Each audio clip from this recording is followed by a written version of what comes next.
You know, when we look around the world for great leadership development, you don't have to look any further than Disney. Now, these folks, they got it right down to the detail. And at their theme parks, they're putting 50 million people a year through there. They've got 74,000 employees. They've got like Disney College and that kind of place to actually groom and start leaders off. And today on the show, we are lucky enough to have Dan Cockerell as the guest. Dan actually spent 26 years at Disney, and he's going to share the best of his experience and observations about how Disney really helps build outstanding leaders.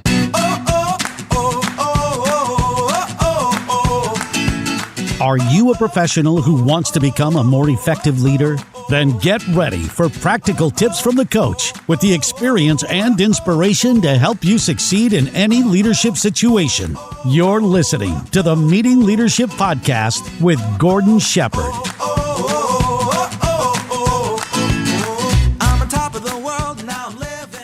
Welcome to another episode of the Meeting Leadership Podcast. My name is Gordon Shepherd. I want to say honestly, thank you for spending your time as a listener here. Thanks for being the type of professional who wants to build their leadership skills, who wants to really grow when it comes to getting their meetings to be significantly better because you understand that leadership and meeting effectiveness go hand in hand. And you're coming to this podcast to get those tips, those strategies, and the inspiration to do just that. I'm honestly grateful that you're here. And today on the show, we are going to learn about how one of the most productive companies on the planet builds great leaders. Today's episode is actually titled, How Disney Develops Outstanding Leaders, and that's with Dan Cockerell. Now, Dan worked for Disney for 26 years.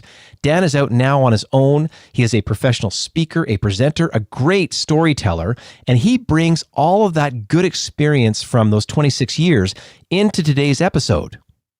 And I can absolutely say that your pen better have a lot of ink in it, because when you go to take notes today, you'll be taking a lot of notes. You're going to learn about the level of detail that Disney really gets their leaders to pay attention to, the structure they put underneath that then allows for the creativity they can bring forward for every one of the 50 million guests that comes to visit their parks. And with that in mind, I'm not going to hold you back any longer. Here's the fantastic interview with Dan Cockerell.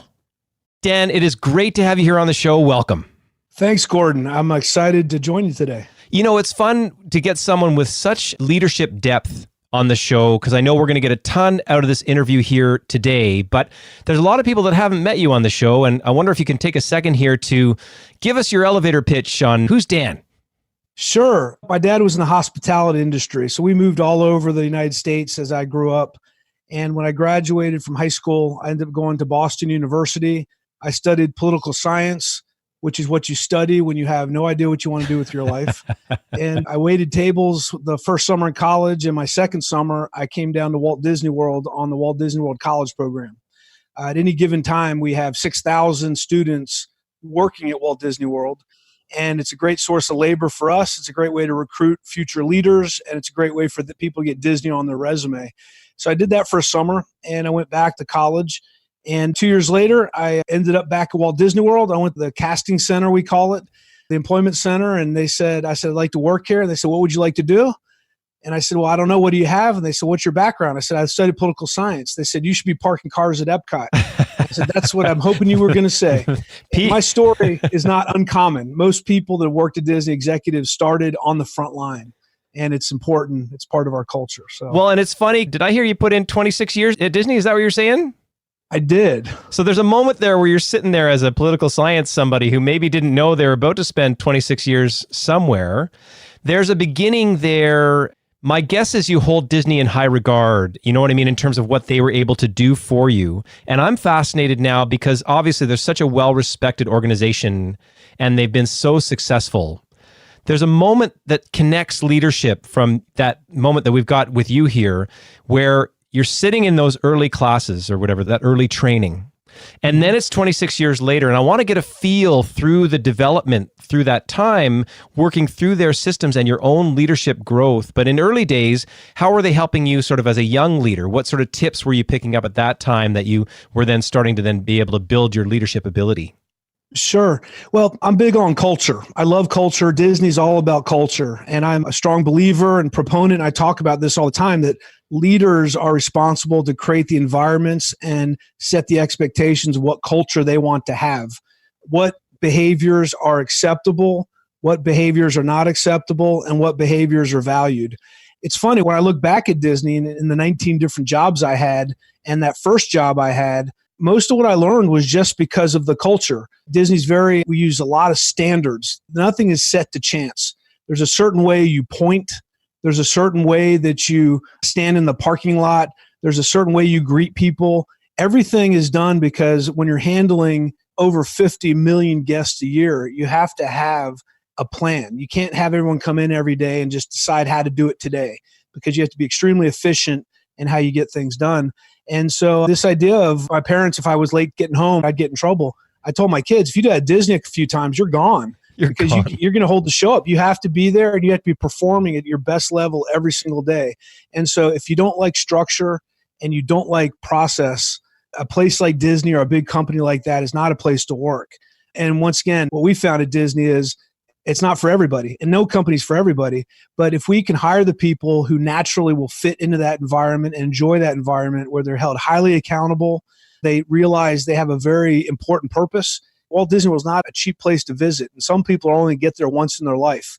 And so we really want people to understand whatever you're doing, whether it's parking cars or selling tickets or loading attractions or cleaning the ground, it's really important what you do, because the families that are here are spending a lot of their money, maybe their life savings, for this one vacation that they're going to talk about the rest of their lives. And we take that very seriously. Wow, there's so many things to unpack out of what you've just said, because especially that thing of honoring those people that are coming to your place of business in that way, because you know what a big idea it is for them. I'm going to go back to that moment where you say, know how to point.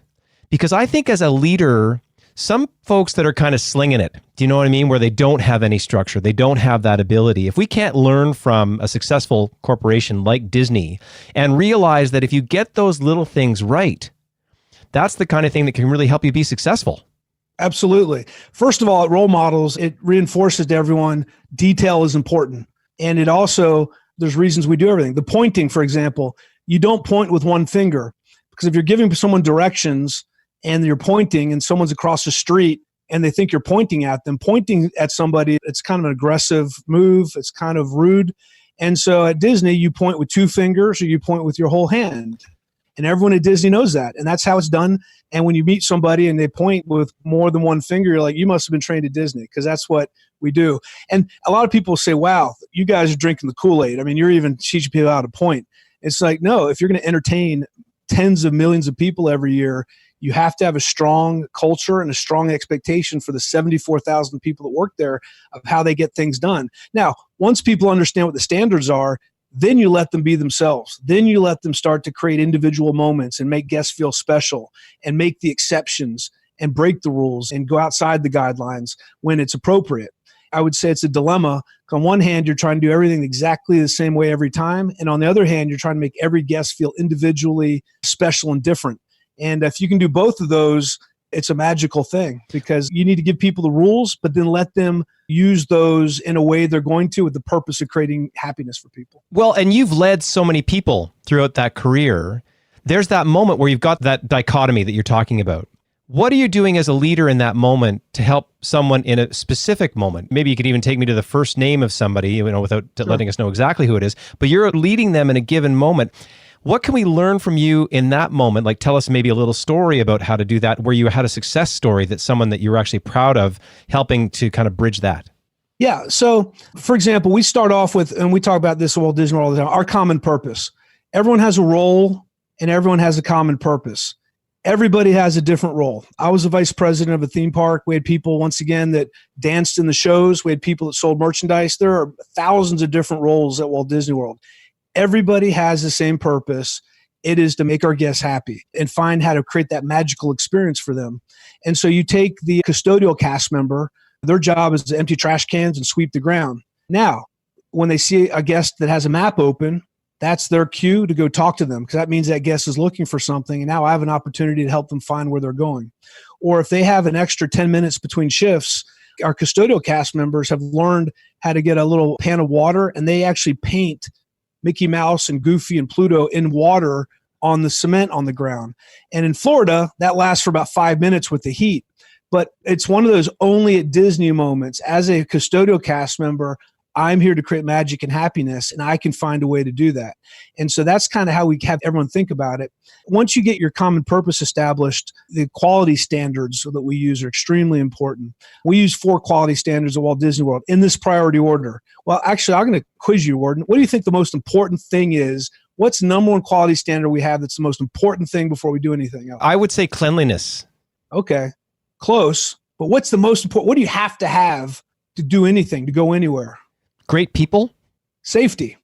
Oh, thanks. It has to be safe. So I'm going to the very basic things. Maslow's pyramid. If I don't feel safe, I can't move to any other levels. And so it's funny because our guests never tell us that. When we ask them about their visit to Walt Disney World, they never say, well, we want to be safe. They just assume that's part of the deal. I'm going to be safe when I come there. My kids are going to be safe. If my kid gets lost, we're going to find them. Everything's going to be fine. The attractions are safe because that's the power of our brand. But we train everybody that safety is the number one key. If it's unsafe, you're empowered to make any decision you have to keep yourself and your guests safe, followed by courtesy, show, and efficiency. We put efficiency at the bottom because everyone wants to go fast all the time. So we try to stuff it at the bottom so it doesn't trump everything else. So the story is, I have maybe a college program cast member. They train at Big Thunder Mountain, one of our roller coasters, and we train them during the week of that they get checked out on that attraction. If you ever hear a noise that doesn't sound right, grinding metal or just something that sounds out of the ordinary, you hit that red button on that panel. That red button is the emergency stop. And that means when you hit that button, the attraction's going to shut down. We're going to evacuate it. We're going to clear a couple thousand people out of line because we would much rather go through all that than have that have been a moment where maybe someone was going to get hurt. Maybe the attraction was malfunctioning, and we empower and we give permission to the cast to do that. And that's a scary moment when you hear that and you're like, I smell smoke. What should I do? And you hit that red button. And what we do is when those moments happen, we celebrate that. We really celebrate the courage of those casts to have those moments. And most of the time, it was a noise, but it wasn't something that was dangerous, but it was out of the ordinary.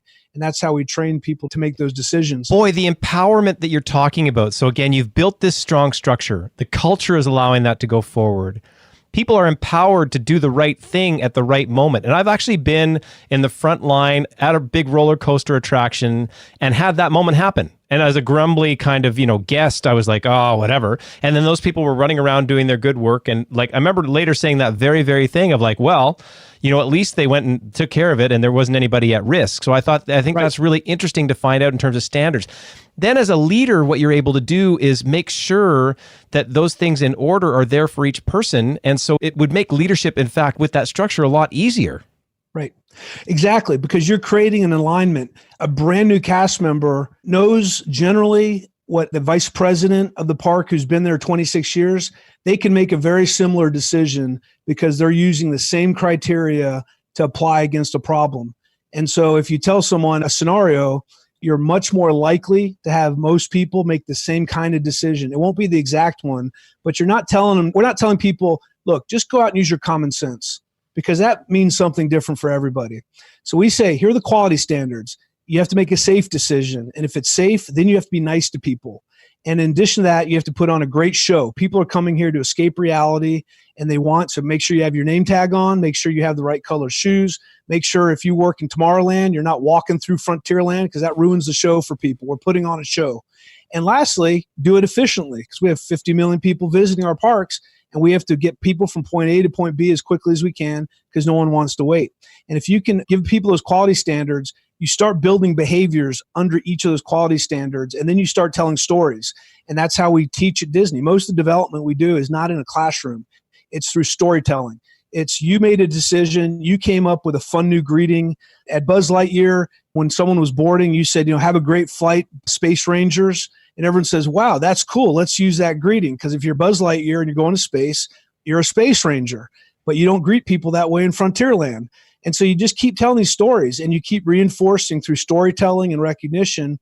And over time, people start to realize they can empower themselves to make these decisions because we're not giving them a script. We're giving them a sort of a framework to work within, and then we let them use their own decision-making of how they're going to bring that to life. Well, I can hear how powerful, again, that is. And Disney, over these years, it takes a long time to build up that I'm going to throw Southwest Airlines in there in terms of reputation. Like these types of corporations, it takes a long time to weave it in. But what I can really hear is your tone of voice and your mindset.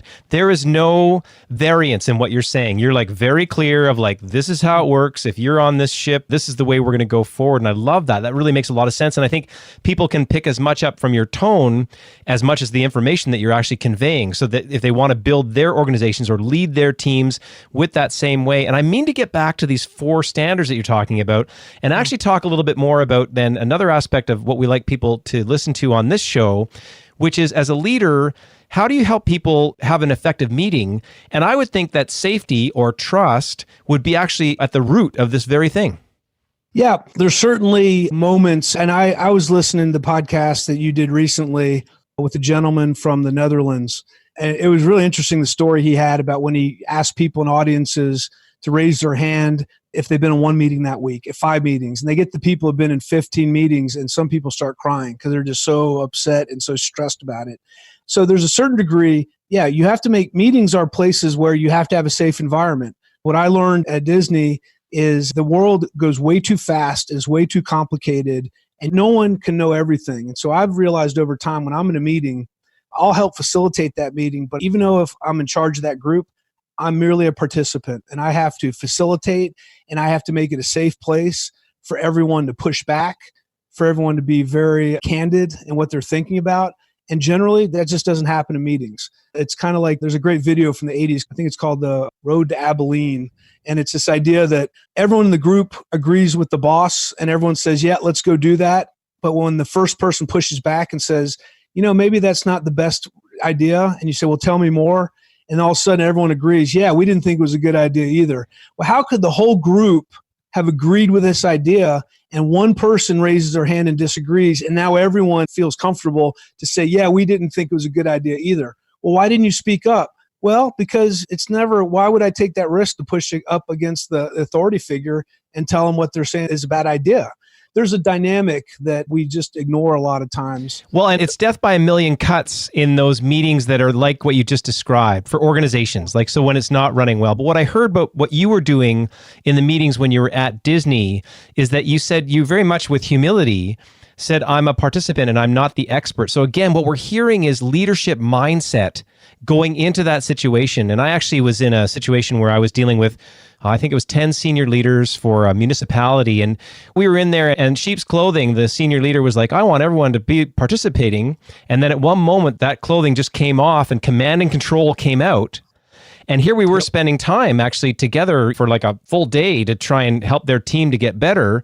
And it was never going to get better from that very moment. So here he was saying one thing, but doing another as a leader. And it was a disaster for his team. It chilled the entire team. And what kills me about it was these were all senior leaders in and of their own right. I mean, these are the 6-figure earners and they're all accomplished and whatever. And suddenly you've got some guy who just because of his title could leverage up in that moment, and I really honestly believe ruin it for his team for months. It would take a long time to recover. So to not have the self-awareness that's also included in what you're talking about to be able to lead a better meeting, it's so critical to be able to have that bundle come together the way that you described.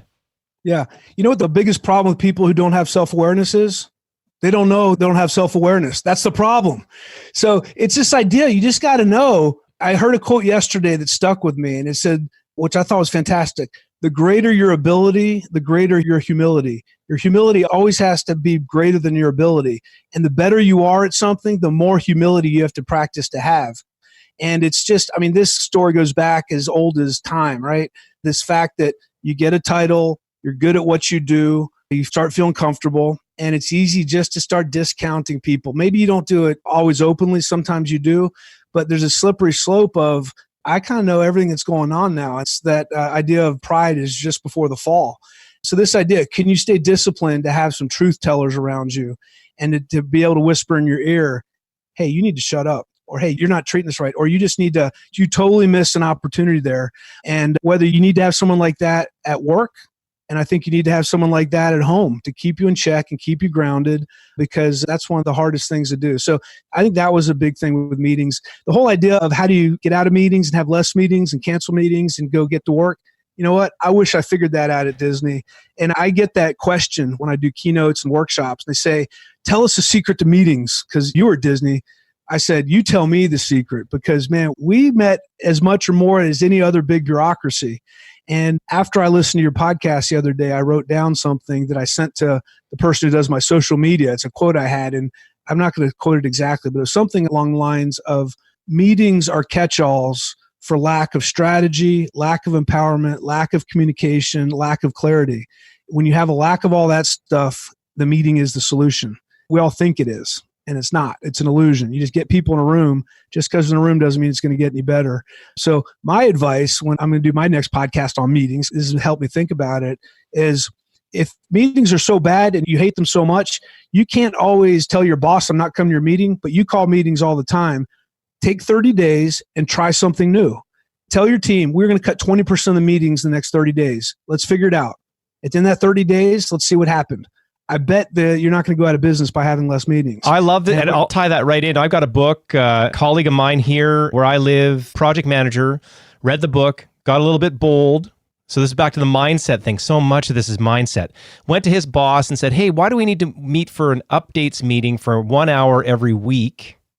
And the boss is like, well, we've always done it that way. Yeah. And then he said, well, can we meet every second week instead? And she said, reluctantly, she said yes. And then what happened was they started doing that. Well, she did that with all of her direct reports and got a day a month back into her senior management life. Right. A day. Like, what's a day worth in a senior manager's life? You get to do all that other good stuff, and you've just done something where you take it off autopilot and you go and you actually do it. Another one happens in the nonprofit settings is poor Robert's Rules has just crushed us. If the first thing in a meeting is, can I have a motion to approve the minutes from the last meeting? Yeah. But your vision is to like make everybody happy 50 million times over. Start with the vision. Start with who accomplished something.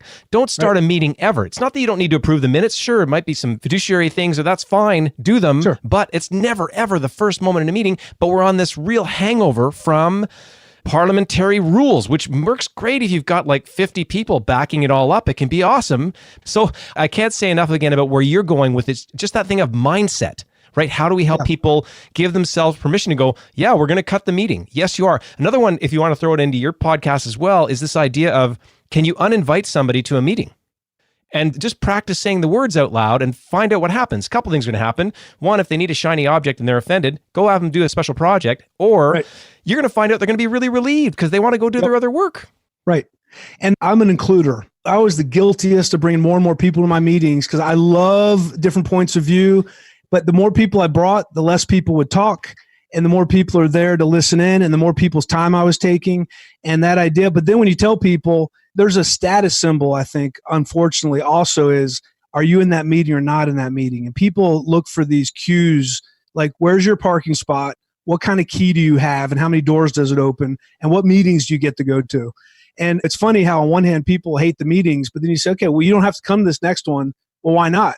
Well, because it has nothing to do with you. I'm sure you could add something, but we're going to really just have the decision makers and the experts in that meeting, and people feel like they're being left out. They read into it. I'll jump in there with the business case and say, how many employees at Disney? 74,000. So very quickly, you can just do the rough math. In a 74,000 person organization, I'll throw out a number really quickly. The value of those meetings could be $1 billion a year. Could be. Depending on what you do, we could go do hardcore math. But if it's $1 billion, and like you said, let's cut 20%. Is it possible that in reallocatable resources, from a senior leadership point of view, if you just did just that one meeting a week, cut a week or whatever it was, suddenly you've got that to reallocate? Well, in down economies or whenever you get whacked, why not start there before the bodies start flying? Is one of my big challenges to any senior leader anywhere. Yeah. And it's so funny how it's one of these things where we think we're prisoners. We have no control over it. We're victims. One of the stories I tell also, my wife worked for Disney for many years. And back when we both worked at Disneyland Paris for a while, and she was a merchandise manager at one of the resort hotels. And every morning at 9:00, which is like one of the busiest times of the day in a hotel, checkouts are happening, breakfast is going on, housekeeping is getting into rooms, the merchandise location is slammed because people are buying souvenirs before they leave. The general manager would have a briefing. He said, we're going to have a 15-minute briefing at 9:00 every day. And everyone's like, well, it's not the best time, but they showed up.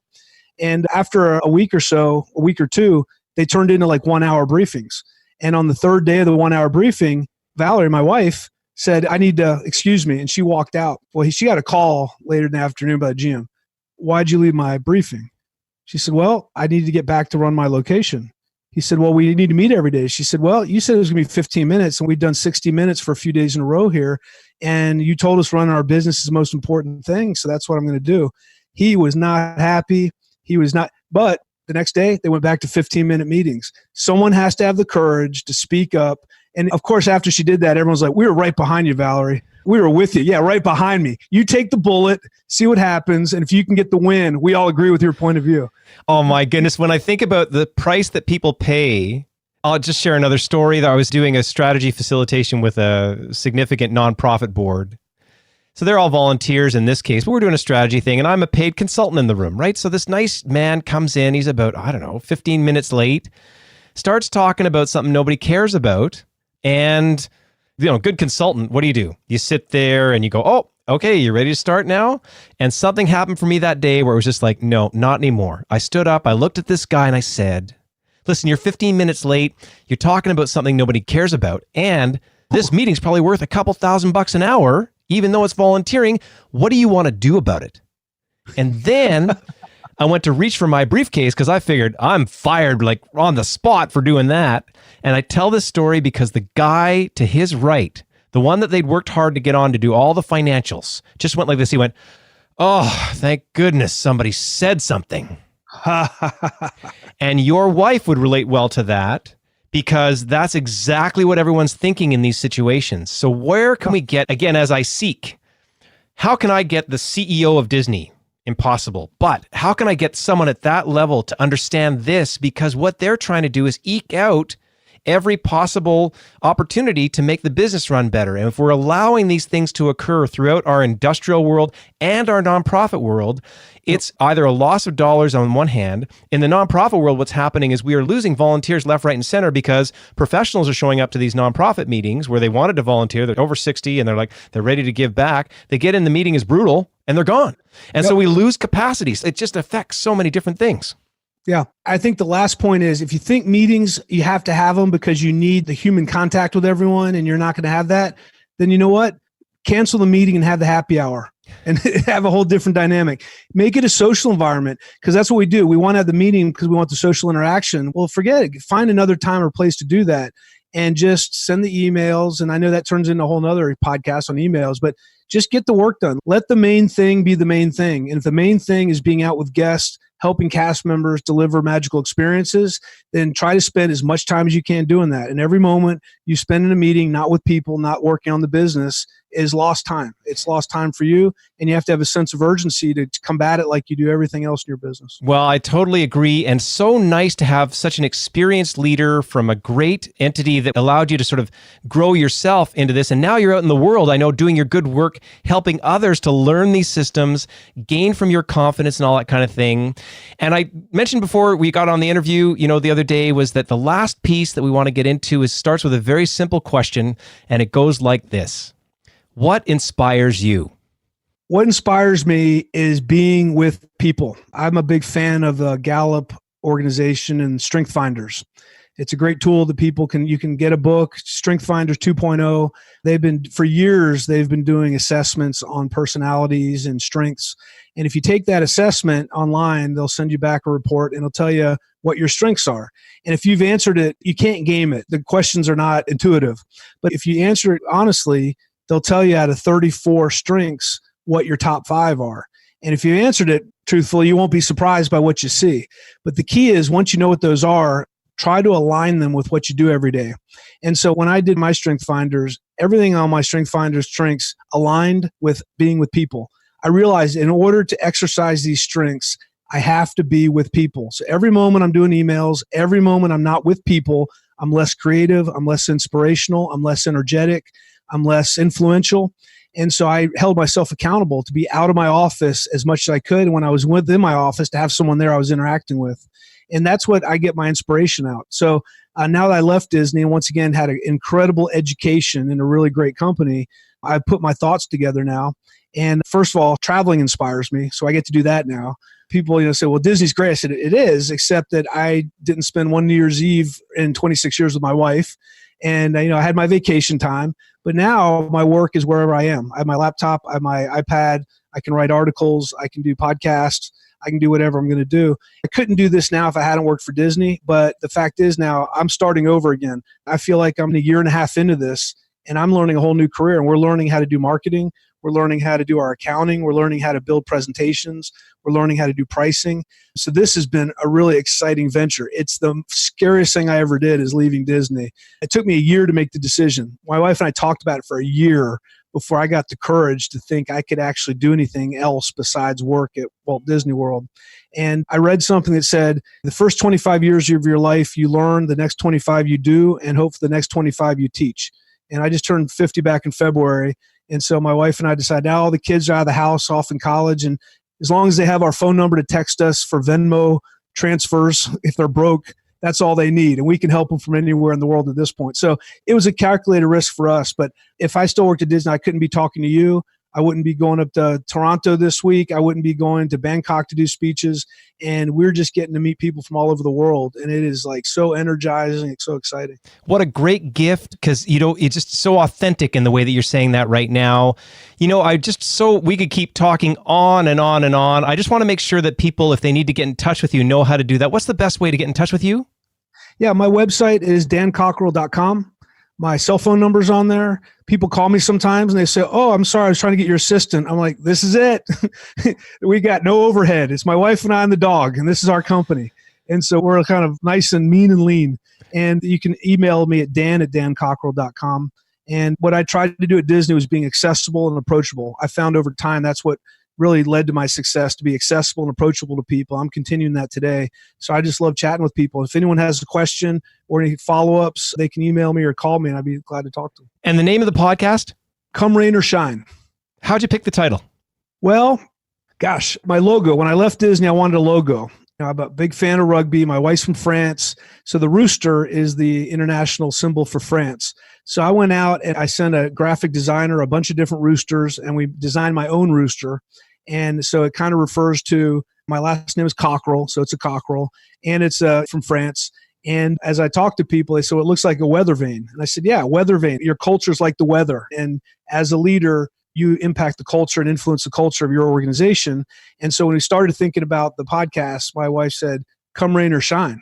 Because, that's, you got to be a great leader, come rain or shine. Good days, bad days, you have to be there and lead your team and be a positive influence. And so Come Rain or Shine is the name of the podcast. Well, I hope people reach out and make sure on their favorite app they pick up Come Rain or Shine. I have to draw in one other comment. There's a wonderful leadership coach here, Eleanor Beaton, who was on the show. She said, leaders play hurt. And that's the sport analogy. And I'm hearing this Come Rain or Shine aspect in here. Again, we could go on and on and on. Dan, thank you so much for being on the show. Thanks for having me, Gordon. Good luck to everybody. There were so many great takeaways in that interview. One of my favorites, though, is this idea of you don't point with one finger if you work here. You point with sort of multiple fingers or your whole hand, because we know that that could actually offend somebody. When you set up that level of detail, that level of how, this is how we all act when we work at this place, that's the kind of thing that you can actually use as a structural piece to move your own organization forward. And of course, we're going to leave the contact information for Dan in the show notes for dancockerell.com, and also a link to the Come Rain or Shine podcast. And if you're also looking for a link to Strength Finders, we'll put that in the show notes as well. And Dan mentioned episode 106 from the Meeting Leadership podcast. It's called A Meeting Productivity App to Improve Team Communications. And that's with Christian Zierlein from Yabu. And you can get that episode by going to meetingleadershipinc.com/106. And I am also really proud to let you know that this episode of the Meeting Leadership Podcast is brought to you by the Meeting Leadership Academy. And I can tell you from firsthand experience, because so often in the live setting, I'm the instructor in there working with engineers, bureaucrats, doctors, and all kinds of professionals and people and young people and volunteers, people who know they want to go the extra mile, learn those things they need to know to make their next meeting better, because they understand that when you build a better meeting, you actually impact your entire organization. And when you can do that, you can actually then serve your customers and your clients and your community at the highest possible level. And if you want to learn more about the live training and great online training options as well, then visit meetingleadershipinc.com/academy. And I really appreciate all the great feedback you've been sending about the format change. 2 episodes a week. We just heard the long interview for this week. And coming up in a couple days, you'll be able to get the short format interview where you can take something out and take action right away. And as always, thank you so much for listening. And we'll see you next time on the Meeting Leadership Podcast.